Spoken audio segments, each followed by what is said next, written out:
Olá, tudo bem? Nós veremos hoje o capítulo de número 26 do livro de Isaías, onde veremos que vale a pena esperar em Deus. O livro de Isaías tem 66 capítulos e nós estamos no capítulo de número 26. Lembramos que o propósito de Isaías era incentivar os seus contemporâneos a serem leais ao Senhor e exortar os futuros leitores exilados a se arrependerem dos seus pecados e ainda a confiarem que após o exílio o Senhor abençoaria o remanescente fiel e as outras nações. Lembramos que o livro de Isaías foi escrito há mais de 2.700 anos e como ele nos parece atual. Eu sou o pastor Daniel Deusdete da Semeadores. Todos os dias estamos aqui com a palavra de Deus, de edificação e de busca a esse Deus que se deixa achar. Esse nosso projeto com a Bíblia começou em 2016 e vai terminar em 2019. Nós estamos no capítulo 26, na terceira parte do livro de Isaías, na subparte B, na época que corresponde ao período entre 740 e 686 a.C., envolvendo os públicos de Israel e de Judá. Dentro do levante internacional sobre o julgamento assírio, que começou no capítulo 13 e vai até o 27, nós estamos vendo o objetivo desse levante, que ocupa os capítulos 24 a 27, que é considerado o pequeno apocalipse de Isaías, pois eles fornecem um retrato em larga escala do como Deus vai lidar com o mundo atribulado no qual vive o seu povo. Esses capítulos resumem e combinam as descrições dos capítulos anteriores, num retrato de grande significado cósmico do amplo julgamento assírio. Nós também dividimos essa parte em duas, e estamos vendo, nós já vimos o profeta predizendo o julgamento, que o julgamento é o caminho para a alegria do povo de Deus, no capítulo 24. Nós também já vimos no capítulo 25 o profeta oferecendo o seu próprio cântico de louvor a Deus pela sua fidelidade. E nós estamos vendo em continuação que o profeta fala da intervenção de Deus na história. Como já dissemos, a história não pertence aos fatos independentemente de Deus. Por isso que o povo de Deus haverá de se regozijar na fidelidade de Deus para com seu povo, uma vez que Deus é soberano. Dos versos 1 ao verso 8, nós veremos que o presente louvor será pela fidelidade de Deus. Isaías ficou muito feliz e extasiado ao perceber que Deus por fim estenderia o seu reino até os confins da terra por causa da sua fidelidade ao seu povo, e não o contrário, pois o povo tinha sido muito infiel. No futuro, o povo de Deus erguerá a ele um cântico de louvor celebrando a maravilha de Jerusalém. O profeta estava falando que naquele dia, no verso 1, se entoará um cântico na terra de Judá, de forma que, de maneira metafórica, explana sobre as defesas da cidade, onde a salvação, a libertação dos inimigos e o julgamento divino cercarão o povo de Deus quando Jerusalém for exaltada. Os celebrantes pedirão que os portões da cidade sejam abertos para que todos os justos e fiéis possam entrar e desfrutar da proteção de salvação de Deus. Somente poderão entrar por essas portas aqueles que foram alcançados por Cristo Jesus, os quais o Pai os conduziu a Ele. A paz de Deus, a perfeita paz que o justo recebe e promove, mas da qual o ímpio será excluído, é aquela que está no coração daqueles que têm propósitos firmes, porque ele conhece ao Senhor. Isso você vai ver aí no Isaías 26:3. Tu conservarás em perfeita paz aquele cujo propósito é firme, porque ele confia em ti. A salvação sempre é anunciada na Bíblia, mas também é anunciada a perdição e as suas consequências. Isso é óbvio.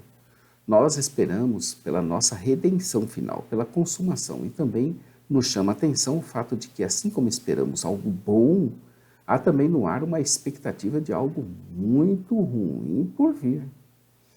Esse algo ruim é que é a misericórdia cessando na vida do ímpio, sendo o seu fim certo. Por enquanto, portanto, enquanto ainda há tempo, vamos fugir de toda a impiedade, de toda forma de agir perfidamente. Corramos para os pés da cruz de Cristo a fim de alcançarmos graça em tempo oportuno. Ele, a rocha eterna, verso 4, é o que tem a realeza e o que dá proteção firme e confiável. É ele quem abate e é ele quem exalta. Todas as nações e cidades que desafiam a Deus devem tomar cuidado com o juízo de Deus. Ironicamente, aqueles que uma vez sofreram abuso por parte dos orgulhosos da terra celebrarão a vitória de Deus sobre o mal, sendo que será uma vitória eterna, eterna essa vitória, para todo o sempre, sempre. As bênçãos de Deus virão sobre aqueles que fazem a sua vontade e esperam confiantemente por sua salvação plena. Por isso que vale a pena esperar em Deus, mesmo que pareça tardia a sua salvação. Parte D. O profeta predizendo o tempo de espera e o resultado final dos julgamentos e bênçãos de Deus na terra. Começa aqui no capítulo 26, no verso 9, e ocupa todo o capítulo de número 27. Esperar não é fácil, mas em Deus devemos esperar pelo futuro e anunciar isso às nações enquanto ainda é dia e o arrependimento é possível.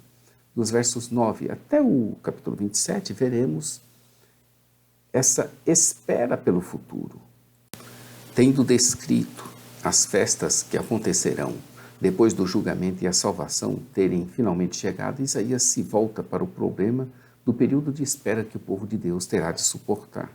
O profeta espera o seu próprio desejo de ver o prometido julgamento de Deus contra as nações, a fim de ver Deus completar sua intervenção na história e abençoar o seu povo fiel. No verso 10, podemos ver que o profeta reconheceu que Deus mostrará graça comum às nações ímpias ao abençoá-las com prosperidade. Contudo, elas nem se voltaram para ele em retidão e nem sequer o reconheceram. Até na terra da retidão, o ímpio agirá de forma não reta, isso para a sua própria ruína. A mão de Deus estava prestes a abater-se sobre as nações, como ilustram os capítulos 13 ao 23. O profeta orou para que Deus agisse rapidamente, para demonstrar o seu zelo, bênção, pelo seu próprio povo e trazer vergonha, julgamento, sobre as nações opressoras.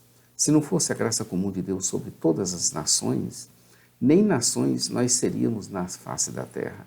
Se nos resta algum valor, algum crescimento, algum desenvolvimento científico, cultural, emocional, isso nós devemos à pura graça, abundante misericórdia de Deus e não alguma conquista do homem. Dos versos 12 ao 15, o profeta descreve o resultado final do julgamento pelo qual ele ansiava. A paz que Deus nos dará é decorrente dessa graça bendita de Deus que tudo faz por nós. A bondade a ser desfrutada pelo povo de Deus é um dom gratuito da sua graça. Os assírios haviam oprimido o povo de Deus por longo tempo, mas os fiéis continuaram a honrar apenas o Senhor. No verso 14, vemos o profeta anunciando a morte deles, fazendo uma descrição do futuro no tempo passado, como se os eventos já tivessem acontecido. Seus nomes, dinastias e memórias foram esquecidos. Uma expectativa de bênção depois do exílio era a extensão das fronteiras de Israel, abrangendo todos os confins da terra. Verso 15. Essa esperança foi cumprida quando Cristo abriu o caminho para que seus seguidores alcançassem os confins da terra. Será finalmente cumprida na volta de Cristo, quando ele reinar sobre a terra. Nos versos 16 até o 19, Isaías fala sobre o fato de o povo de Deus deixar de cumprir os propósitos divinos no mundo e de como o próprio Deus interviria para garantir que seu propósito fosse cumprido. Deus estava castigando o seu povo por meio do julgamento assírio e faria isso novamente por meio do julgamento babilônico.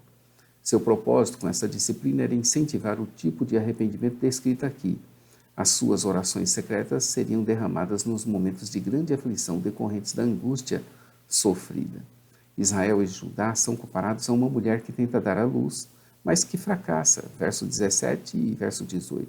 O povo de Deus possuía grande potencial depois de ter se estabelecido na terra prometida, mas esse potencial se perdeu por causa da sua rebelião.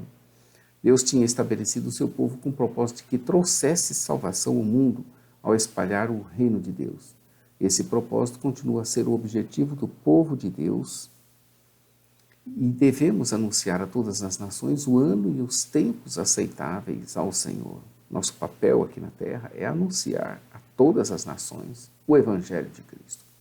A rebelião da nação escolhida de Deus trouxe o fracasso, mas Deus cumpriria o destino da nação por meio dos julgamentos e das bênçãos apresentadas nesses capítulos.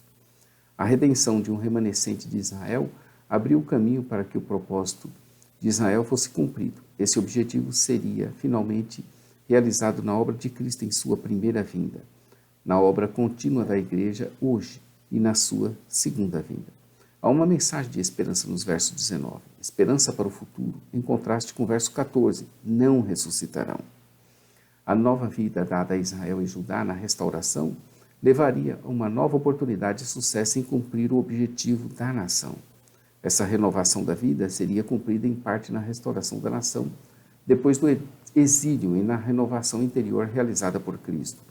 Por fim, ela será cumprida na ressurreição do corpo dos crentes na volta de Cristo. E como nós aguardamos isso, viu? O povo de Deus, desanimado, humilhado e desfalecido, será como o orvalho de ervas e a terra lançará de si os seus mortos. Essas são expressões que representam a vida e um reinício. O profeta exorta o povo de Deus a esperar pacientemente pelo cumprimento das promessas de Deus, assim como ele mesmo já expressara o seu próprio anseio pelo cumprimento dessas promessas. Vai ser um momento tão fantástico. Há sem dúvidas uma forte ligação entre a volta do exílio que prepararia o ambiente e a nação de Israel para a chegada do Messias, pouco tempo depois, e a segunda vinda, que também será uma nova época na história do povo de Deus para todo sempre. Nós estamos vivendo um momento entre a primeira e a segunda vinda. É um momento fantástico, histórico, e logo, logo isso vai concluir com a segunda vinda, ele estará vindo. Isaías falou em nome de Deus ao seu povo fiel, versos 7 ao 9. Por isso manda que entremos e fechemos as portas. O remanescente precisava aguardar pela salvação de Deus. Seria apenas por um momento, verso 20. Embora parecesse que Deus nunca puniria os assírios e as outras nações ao redor de Israel, e mesmo os ímpios até hoje, terminaria ficando aparente que a punição não demoraria a chegar. Como é que começa o capítulo 26? Naquele dia se entoará esse cântico na terra de Judá. Temos uma cidade forte, a que Deus pôs a salvação por muros e antemuros. É assim que começa o verso 21, o verso 1. E vai até o verso 21. Porque eis que o Senhor sairá do seu lugar para castigar os moradores da terra, por causa da sua iniquidade, e a terra descobrirá o seu sangue, e não encobrirá mais os seus mortos. Que momento fantástico! O sofrimento atual não deve ser comparado à glória eterna que seguirá. Isso é notório. Isso tanto foi verdade por causa da primeira vinda de Cristo, que ao entrar naquele templo de menor glória do que o primeiro, tornou-se de maior glória, porque este recebera a visita pessoal do próprio Deus em pessoa na forma de carne. E também isso será verdade na segunda vinda de Cristo Jesus, cuja própria natureza aguarda com expectativa a revelação dos filhos de Deus benditos. Amanhã estaremos aqui com o capítulo de 27, o tempo de espera e os grandes julgamentos e bênçãos de Deus na terra. Fique conosco, curta aí nosso vídeo e inscreva-se no nosso canal. Conheça nosso blog jamaisdesista.com.br, onde você encontra a parte escrita dessa narrativa para se aprofundar mais ainda. Conheça também nossa loja virtual, semeadores.com.br. Conheça também a nossa loja física no centro de Taguatinga. Servimos o Brasil, servimos o mundo, servimos todos os lugares. E também, a partir das 8h30, estaremos com uma oração na radio.ossemeadores.com. Fique com Deus, curta aí nossos vídeos. E Maranata! Ora, ora, vem, Senhor Jesus. Que maravilha esperarmos por Cristo.